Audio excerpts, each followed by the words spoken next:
Jadi bisa lebih mengetahui mana sih rumput yang rekomendasi untuk dijadikan bahan pakan. Sekitar ada 11 jenis rumput yang saya tanam. Ini rumput Odot Super yang saya tanam kurang lebih 1 bulan dari awal penanaman. Untuk tinggi, karena kita tanam odot biasa, dan di sana ada Gamma Umami, rumput Zanzibar. Zanzibar itu sangat mudah sekali dibedakan dengan jenis rumput yang lain karena dia punya ciri khas tersendiri. Si batangnya itu ada putih, red napier. Nah, kalau Biovitas alhamdulillah saya sudah pengembangan banyak. Ini rumput Guatemala. Mantap Pak Bos, Guatemala. Ini ada Biocrash. Kalau ini kita gajah Taiwan atau Napier Taiwan. Di sini juga ada Pakcong. Yang ke-11 ini Staria. Selamat pagi sahabat rumah GWF. Panjang umur, hal-hal baik, panjang umur pertanian. Kali ini saya menanam sekitar ada 11 jenis rumput yang saya tanam, yang mana ini dikhususkan untuk demplot.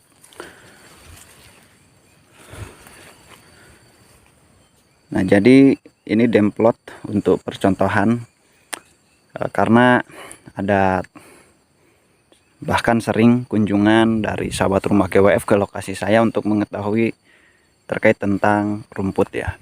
Makanya ini saya menanam 11 jenis rumput di lokasi yang sama dan dekat dengan kandang domba saya. Oke, kita akan lihat dari sini terlebih dahulu. Ini rumput Odot Super yang saya tanam kurang lebih 1 bulan dari awal penanaman. Untuk tinggi ini udah nyampe 1 meteran.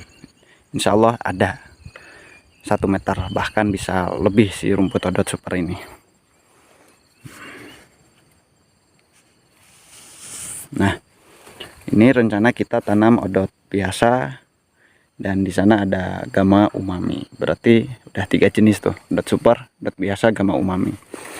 Ini pun sama Odot Super, tapi usianya dari awal tanam kurang lebih ya sekitar 1 tahunan ada lah.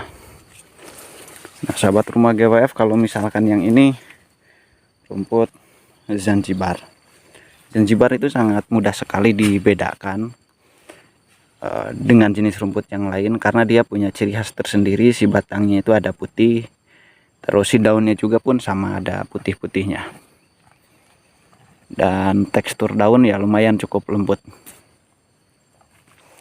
Terus di sini kita ada red napier. Nah, red napier sama sangat mudah sekali dibedakan karena punya ciri khas tersendiri, yang mana si batang merah, daun merah. Itu adalah rumput red napier. Ini secara penanaman menggunakan metode yang sama ya semuanya. Tancap miring, terus dengan jarak yang sama, kurang lebih sekitar 30 sentian kalau jarak tanam yang saya pakai. Berarti udah ada 5 jenis yang saya sampaikan barusan. Odot Super, terus odot biasa, Gamma Umami, Zanzibar, red napier, dan yang ini Biovitas. Kalau Biovitas alhamdulillah saya sudah pengembangan banyak. Jadi sebenarnya untuk semua jenis bibit rumput yang 11 jenis ini insya Allah kita ready ya. Nah, ini Biovitas, yang mana produk dari Biogen. Rumput Biovitas ini memang benar-benar saya unggulkan karena sudah terbukti secara pengalaman saya sendiri pas waktu tanam di musim kemarau. Oke, dan yang ini udah tinggi. Ini rumput Guatemala. Mantap Pak Bos, Guatemala. Daun seperti jagung ya, teksturnya lumayan lembut juga. Ini dari awal penanaman ya sekitar 4 bulan, dan 4 bulan ini sudah terlalu cukup tua untuk dijadikan pakan rumput. Makanya 3 bulan atau katakanlah 100 sampai 110 hari dari awal penanaman itu udah bisa dipanen untuk dijadikan rumput. Yang saya kira nyampe 4 bulan, ternyata 100 hari pun udah bisa untuk dijadikan rumput.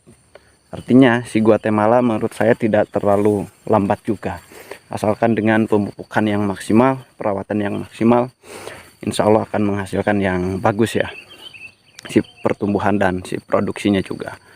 Ini Guatemala. Kenapa Guatemala 4 bulan bisa dikatakan tua ya, karena udah ada batangnya. Untuk bagian bawahnya itu udah keras. Terus selanjutnya ini ada biograss. Biograss ini masih sama produk dari Baby Biogen seperti Biovitas, dan secara pertumbuhan sangat bagus juga, sangat rekomendasi juga biograss. Cuman si biograss ini untuk saat ini ya populernya kalah populer dengan rumput Biovitas. Sebenarnya ada satu lagi Bionutris. Bionutris itu tidak saya kembangkan karena menurut saya pertumbuhannya kurang bagus Pak Bos. Akhirnya ya enggak saya kembangkan. Kalau ini kita gajah Taiwan atau Napier Taiwan. Nah, Napier Taiwan ini sangat gampang juga untuk dibedakan karena dia secara pertumbuhan, maksudnya si batang, si daunnya itu berbulu. Nah, kalau yang berbulu itu disebutnya di sini Napier Taiwan. Oke, ini Napier Taiwan ya. Terus di sini juga ada pakcong. Nah, ini rumput pakcong yang kita tanam nih Pak Bos.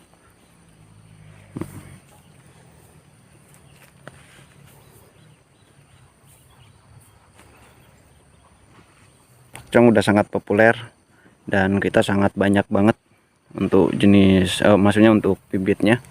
Mau pesan 100.000 200.000 batang pakcong itu kita ready ya. Di sini kita insya Allah ready untuk 11 jenis bibit rumput tersebut ya. Oke, kita sudah ada 10 jenis, yang mana odot super, odot biasa, terus gamma umami, red napier, Zanzibar, terus Biovitas, Guatemala, terus ada biograss, Napier Taiwan, pakcong, dan yang ke-11 ini Staria. Kita perluasan Staria karena untuk saat ini pun rumput Staria sangat diminati. Ya, salah satu rekomendasi jenis rumput ya Staria ini. Staria kita tanam dari akar, jadi khusus Staria kita tanamnya dari akar. Staria ini salah satu rumput yang mana sangat cepat pertumbuhannya. Kalau misalkan secara tekstur daun dia sangat lembut, untuk tinggi ini rumput tidak tinggi, jadi rumput Staria ini pendek ya. Oke, ini demplot saya. Jadi kalau misalkan ada kunjungan dari teman-teman semuanya ke lokasi saya, itu kalau misalkan ingin mengetahui lebih lanjut terkait tentang rumput ya, insya Allah kita sediakan templotnya di sini. Ini bisa lebih mengetahui mana sih rumput yang rekomendasi untuk dijadikan bahan pakan. Ya kan, masa mau ditanam semuanya, mungkin bisa dipilih-pilih. Oke, panjang umur, hal-hal baik, panjang umur pertanian. Terima kasih.